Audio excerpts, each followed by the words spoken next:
신약성경 야고보서 1장 1절부터 8절입니다. 하나님과 주 예수 그리스도의 종 야고보는 흩어져 있는 12지파에게 문안하노라. 내 형제들아, 너희가 여러가지 시험을 당하거든 온전히 기쁘게 여기라. 이는 너희 믿음의 시련이 인내를 만들어내는 줄 너희가 알미라. 인내를 온전히 이루라. 이는 너희로 온전하고 구비하여 조금도 부족함이 없게 하려 함이라. 너희 중에 누구든지 지혜가 부족하거든 모든 사람에게 후히 주시고 꾸짖지 아니하시는 하나님께 구하라. 그리하면 주시리라. 오직 믿음으로 구하고 조금도 의심하지 말라. 의심하는 자는 마치 바람에 밀려 요동하는 바닷물결 같으니 이런 사람은 무엇이든지 죽게 얻기를 생각하지 말라. 두 마음을 품어 모든 일에 정함이 없는 자로다. 아멘. 오늘 말씀 야고보서 1장 1절부터 8절 말씀입니다. 야고보서는 예루살렘 초대교회 지도자였던 주의 형제 야고보가 스데반의 순교 이후 거세게 불어닥친 초대교회에 대한 유대교회의 박해를 피해서 로마 제국 각 지역으로 흩어진 예루살렘 교회 유대인 그리스도인들과 본래부터 이방 지역에 거주하다가 사도 바울에 의해서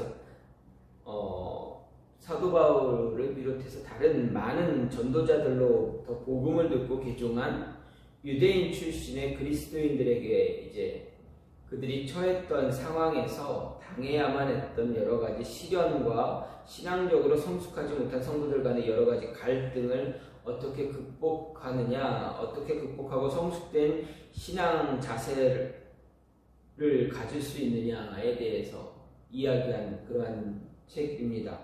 그리고 교회 공동체의 결석을 도모하기 위해서 기록한 실천적인 이야기를 기록한 책이 바로 야고보서입니다. 그런 이유로 야고보서는 예수 그리스도의 산상수훈을 연상케 하는 그러한 하나의 윤리서 같은 느낌을 받게 합니다. 그래서 특별히 야고보서를 실천적인 면을 강한 어투로 실천적인 면을 강하게 이야기하는 것을 통해서 생각할 때 신약의 잠언이나 신약의 아모스서다라고 이야기하기도 합니다. 어쨌든 이런 야고보서는 시험 가운데 인내하고 행함으로 입증해야 할 참된 믿음이라는 주제 아래서 오늘 말씀 야고보서 전체를 한 세 부분으로 나눌 수가 있습니다. 근데 그런 가운데 먼저 첫 번째 부분을 간략하게 이야기하면 시험에 대한 성도의 바른 인식, 그리고 행함으로 입증해야 될 믿음의 문제, 마지막으로 고난에 대한 성도의 바른 대처에 관해서 야고보서가 기록을 하고 있습니다. 그 가운데 오늘 본문은 가장 처음 부분으로 시련에 대한 우리의 바른 인식에 대해서 이야기하고 있습니다. 야고보는 시험에 대해서 우리의 바른 인식을 이야기하면서 믿음의 시련에 대해 먼저 이야기합니다.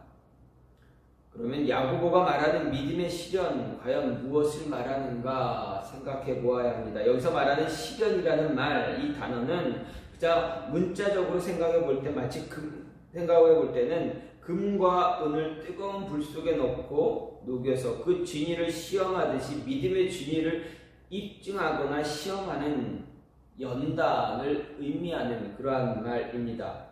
이런 의미로서 베드로전서 1장 7절에서만 이 단어가 사용되어졌습니다. 즉 이 단어는 시련 곧 연단이 우리의 믿음의 진위를 테스트하는 과정이다라는 것을 보여줍니다.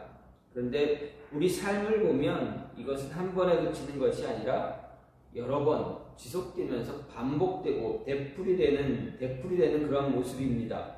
예수님을 믿는 우리에게 반복적으로 일어나는 어려움들을 말할 때 믿음의 시련이다라고 말하게 됩니다.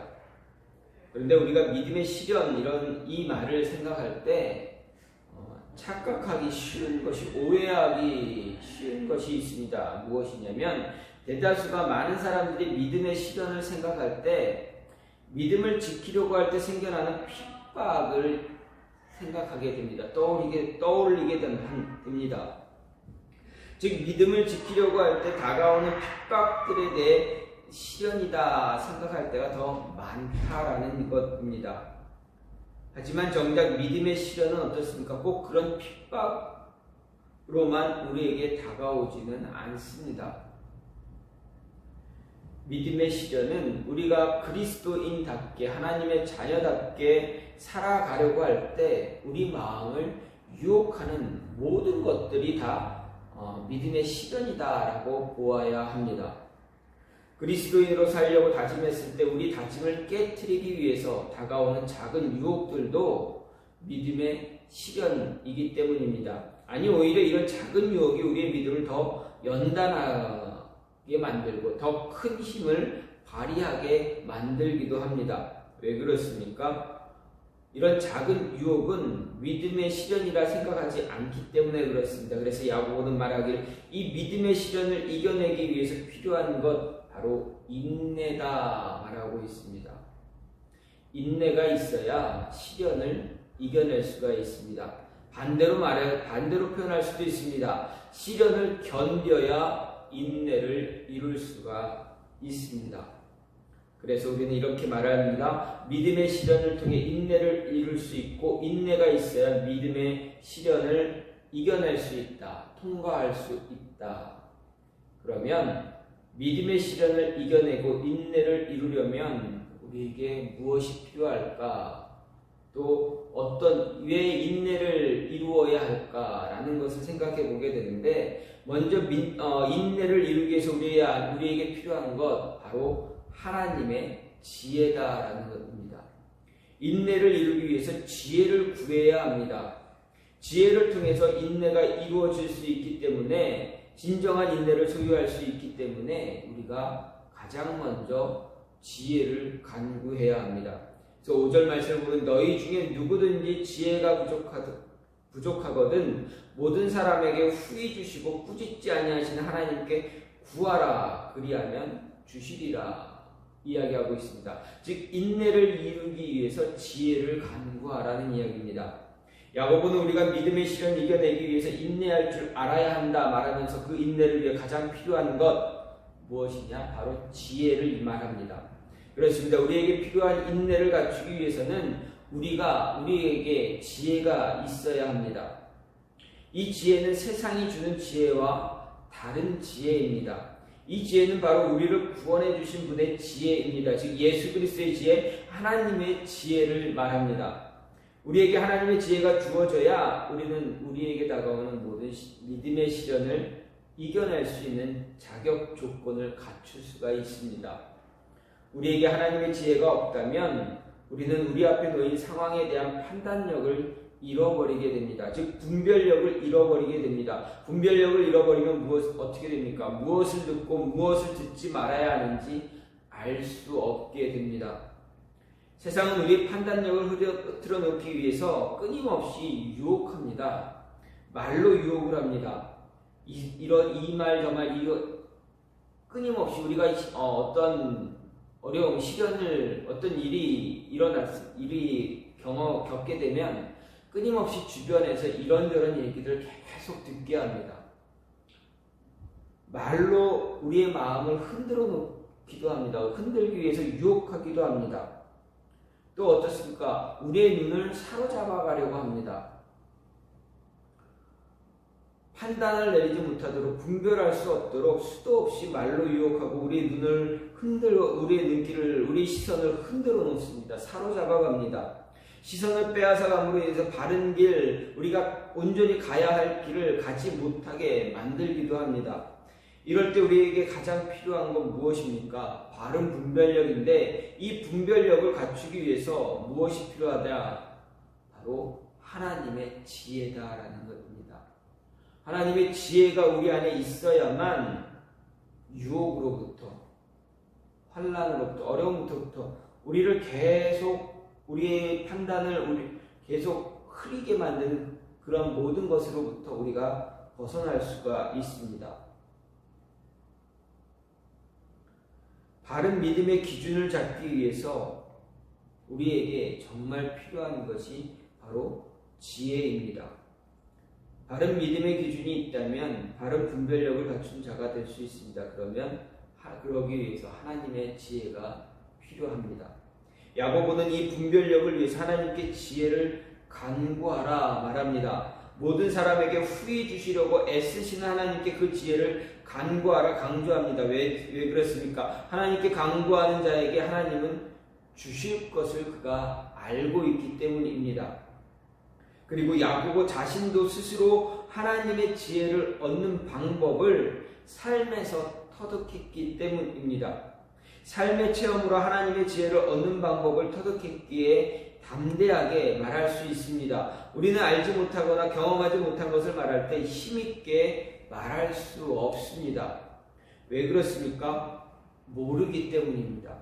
모르면 힘있게 말할 수 없습니다. 하나님이 주시는지 안 주시는지 알 수 없기에 힘있게 말할 수가 없습니다. 하지만 알고 있다면, 경험했다면 확실하게 확신있게 말할 수가 있습니다. 그렇다면 야고보는 이미 하나님께 지혜를 간구했고 그 지혜를 풍성히 받아 믿음의 시련을 이겨내는 인내를 이룬 사람이라 이야기할 수가 있습니다. 하나님께 지혜를 구해야 합니다. 지혜를 구해야 그 지혜를 통해서 시련을 이겨낼 수 있습니다. 바른 분별력을 통해 해야 할 것, 하지 말아야 할 것 분별할 수 있습니다. 그리스도인으로서 해야 할 일이 무엇이고 하지 말아야 할 일이 무엇인지 안다는 것은 하나님의 은혜이기도 합니다. 은혜를 주셔야 우리가 무엇을 해야 할지 알 수가 있기 때문입니다. 지혜를 통해 받게 되는 하나님의 은혜입니다. 지혜가 있어야 움직일 때와 움직이지 않을 때를 구별할 수 있고 앞으로 나갈 때와 멈출 때를 또한 분별할 수가 있습니다. 모든 때를 분별할 수 있는 것 오직 하나님의 지혜밖에 없다라는 것입니다. 세상이 주는 지혜는 아무 소용이 없습니다. 세상이 주는 지혜는 그저 경험에 의해서만 주는 지혜일 뿐입니다. 그렇다고 해서 그 경험이 다 옳은 것이냐? 그렇지 않다라는 것입니다.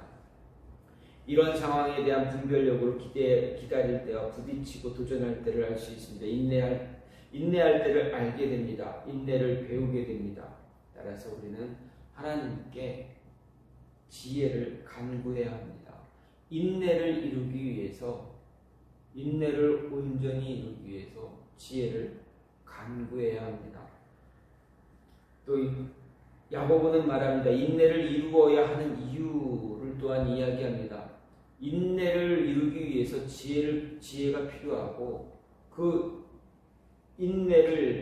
지혜를 통해서 인내를 이룰 때 그 인내를 왜 우리가 이루어야 되는가? 우리 삶 속에서 왜 우리가 인내를 이루어야 하는가? 그 이유를 이야기할 때 우리에게 무엇라 이야기하냐면 인내가 우리를 온전하게 만들기 때문이다 말하고 있습니다. 인내를 통해서 조금도 부족함이 없는 자가 되기 위해서 인내를 이루어야 한다 말합니다.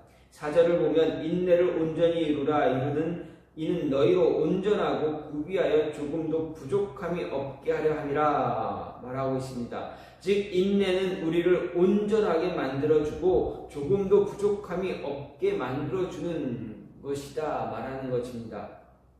믿음의 시련을 이겨내기 위해서 하나님께 지혜를 간구하면 하나님은 그 지혜를 우리에게 주십니다. 받은 지혜를 통해서 우리는 인내할 수 있는 자가 되고 인내를 온전히 이루게 됩니다. 그때 그 인내를 온전히 이루므로 어떻게 됩니까? 우리에게 주어지는 또 다른 은혜가 무엇입니까? 바로 하나님께서 우리를 온전한 자로 세워주신다라는 이야기입니다. 다시 말해 우리가 하나님 앞에서 온전한 자로 세워짐을 당하는 것입니다. 하나님이 우리를 온전하게 세우는 것입니다. 우리가 시련을 이겨내기 위해서 참고 견뎌내면 하나님은 우리에게 시련을 이길 힘을 더해 주십니다. 다시 말해서 시련을 이겨낼 수 있는 힘이 차곡차곡 쌓이게 된다라는 이야기입니다. 경험도 쌓이고 노하우도 쌓이게 됩니다. 이런 상황에서는 어떻게 하면 된다라는 이런 노하우도 쌓이게 됩니다. 그리고 이전에 가지고 있었던 약점들이 보완되기도 합니다. 부족한 부분에 대한 견딜 수 있는 힘도 생겨나게 됩니다.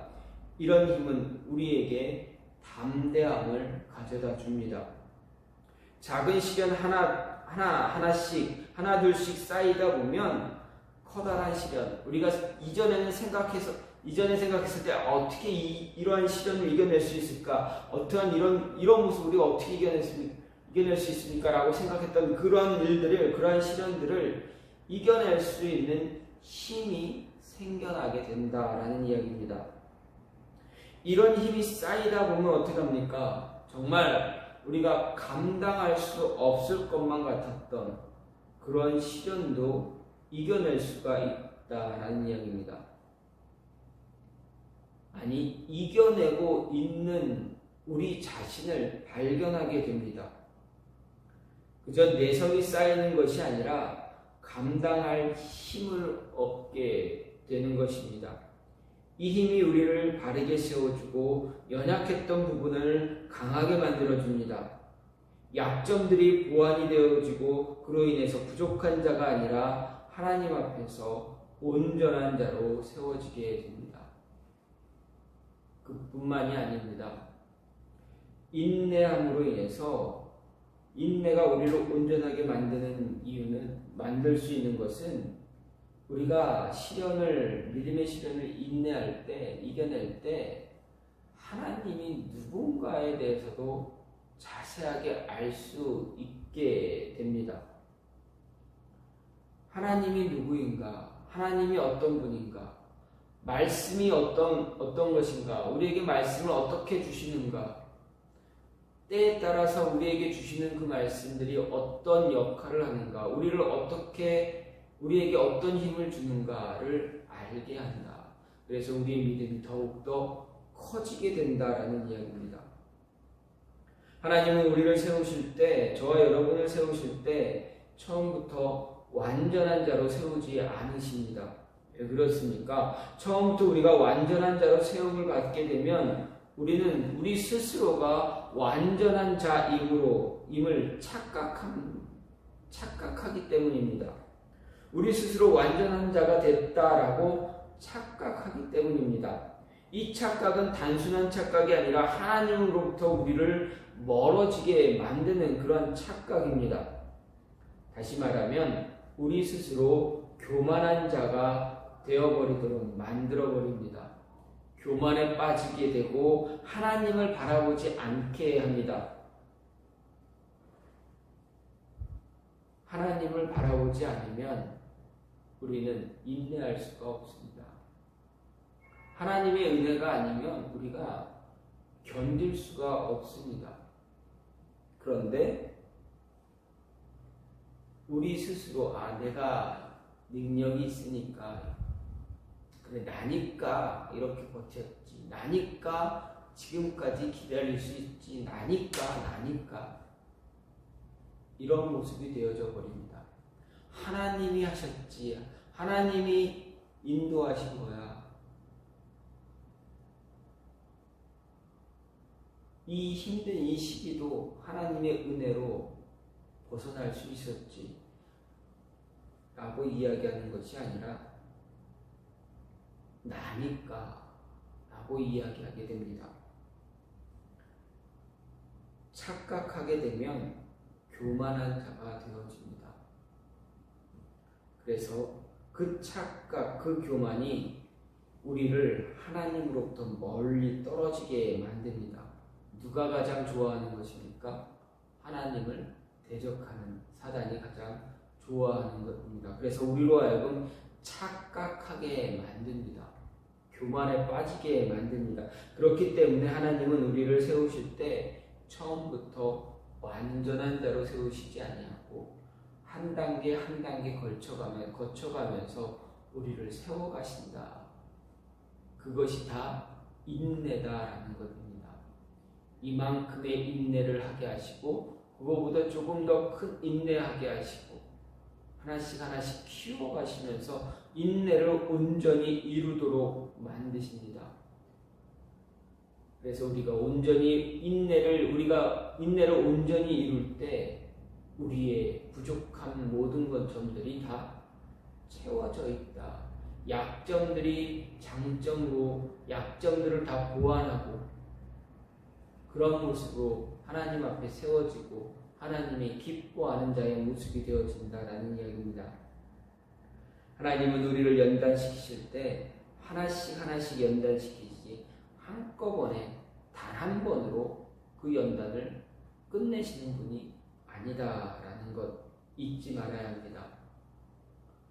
이러한 연단이 계속적으로 있어야 되는 것은 저와 여러분을 온전한 자, 하나님이 가장 기뻐하길 원하시는 자로 세우기 위한 것이다. 이것을 잊지 말아야 합니다. 그리고 인내를 이루어야 하는 또 다른 이유를 이야기할 때 야고보가 무엇라 이야기합니까? 인내를 이루면 너희가 한 마음을 품을 수 있다 이야기하고 있습니다. 즉 인내를 이루면 두 마음이 아니라 한 마음을 품을 수 있기 때문이라 이야기합니다. 즉 인내가 우리로 하여금 의심하지 않게 만들어 주어서 두 마음이 아닌 한 마음을 품을 수 있게 해준다라고 이야기하고 있습니다. 그래서 6절부터 8절까지 야고보가 말합니다. 오직 믿음으로 구하고 조금도 의심하지 말라. 의심하는 자는 마치 바람에 밀려 유동하는 바닷물결 같으니 이런 사람은 무엇이든지 죽게 얻기를 생각하지 말라. 두 마음을 품어 모든 일에 정함이 없는 자라고 말하고 있습니다. 야고보는 우리에게 인내를 이루어야 하는 이유 분명히 말합니다. 한 마음을 품을 수 있기 때문이다 이야기합니다. 즉 인내를 이루어 한 마음을 품어야 한다 말하는 것입니다. 야고보가 인내를 이루기 위해서 하나님께 지혜를 간구하라고 했습니다. 하나님이 주시는 지혜는 우리로 하여금 인내할 수 있게 만들어주기 때문에 그렇습니다. 하나님이 주신 지혜로 인내하는 자는 하나님이 그를 온전한 자로 만들어주십니다.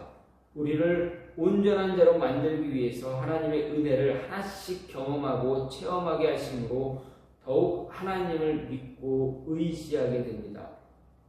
그러면 어떻게 됩니까? 우리는 흔들리지 않는 믿음을 가질 수가 있습니다. 아니 하나님께서 우리를 흔들리지 않는 믿음으로 만들어 가신다라는 이야기입니다. 과거 오래전에 구약 이스라엘의 조상이 된 아브라함 그가 하나님으로부터 부름을 받았습니다. 갈대아 우르 내 고향 친척 아비의 집을 떠나라. 내가 가라고 하는 곳으로 가라. 아브라함이 어떻게 합니까? 그 말씀 듣고 믿고 따라 나갑니다. 그런데 가나안까지 잘 갑니다. 그리고 그가 믿음의 조상이 되기까지 얼마나 많은 일들이 일어났습니까? 그의 믿음에 흔들리는 시련들이 나타납니다. 거짓을 이야기하기도 하고 흔들리는 모습을 갖게 됩니다. 하나님이 나에게 씨앗을 주고 나에게 후손을 주신다고 하셨는데 지금 내 나이가 이러니 과연 내가 후손을 얻을 수 있는가? 그래서 하나님께 이야기합니다. 내 종이 내 후손이 되겠습니다. 이 종을 내 후손으로 하겠습니다. 그때 하나님 또 무엇라 이야기합니다. 아니다. 내 씨로 낳은 자가 너의 후손이 될 것이다. 흔들리는 믿음에 하나님은 그에게 더욱더 확실한 말씀을 주십니다. 하나님 믿고 의지하게 합니다. 아브라함은 그러한 모습을 통해서 어떻게 됩니까? 믿음의 조상이 되어집니다. 하나님이 하나씩 아브라함의 믿음을 손질해 가시면서 만들어 가셨다라는 것입니다. 처음부터 아브라함에게 믿음의 조상이 되는 그런 위대한 믿음이 없었다라는 것입니다. 시간이 지나면서 시절이 지나면서 조금씩 그가 당한 어려움들을 이겨내면서 하나님이 이루시는 것을 바라보면서 하나님이 자신을 지켜주심을 바라보면서 그의 믿음은 조금씩 쌓여져 갔고 굳건해지고 담대해져 간 것입니다. 흔들리지 않는 믿음을 소유하게 됩니다. 그래서 마지막에 어떻게 됩니까? 이삭을 바치라 할 때 주저하지 않고 하나님 말씀 그대로 따릅니다. 흔들리지 않는 믿음이 우리 안에 만들어지면 우리는 하나님을 신뢰하게 됩니다. 아브라함이 흔들리지 않는 믿음이 그에게 만들어지자 하나님을 신뢰했습니다. 하나님을 향한 믿음이 쌓이게 되면 쌓이면 어떤 환난이나 고통이 다가와도 견뎌낼 수 있는 힘을 얻게 됩니다. 인내할 수 있게 됩니다. 그리고 그 인내가 점점 쌓여 커질 때 하나님을 향한 우리의 마음은 결코 흔들리지 않게 됩니다.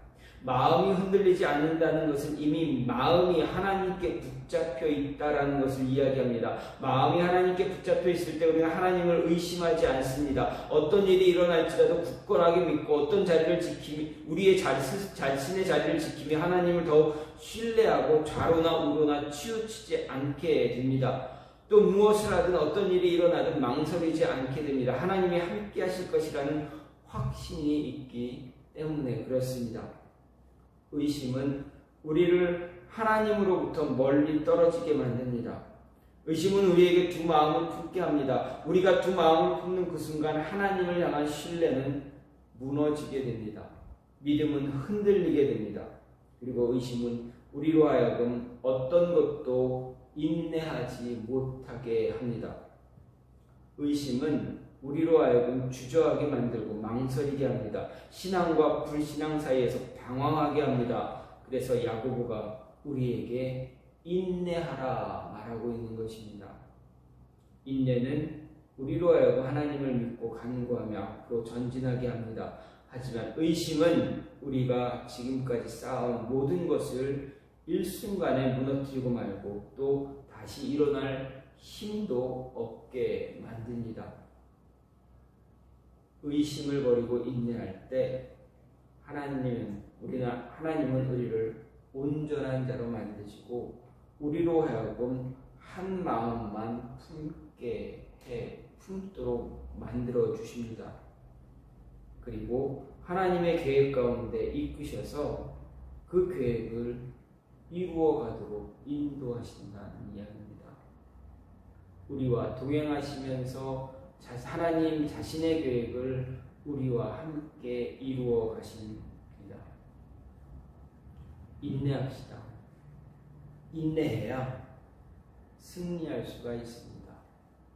인내해야 우리의 믿음이 흔들리지 않을 수 있습니다. 인내해야 우리의 부족한 점들이 온전해질 수가 있습니다. 이 인내를 위해서 매 순간 하나님께 지혜를 강구하는 저와 여러분이 되기를 간절히 소망합니다. 이 시간 같이 기도하기 원하는데 하나님 우리에게 지혜를 주셔서 우리로 하여금 모든 순간 매 순간 인내할 수 있는 자 될 수 있게 해달라고 인내함으로 인해서 하나님이 기뻐하는 온전한 자 되고 오직 하나님만 바라볼 수 있는 믿음 한 마음 품을 수 있게 해달라고 이 시간 같이 기도하는 시간 갖겠습니다.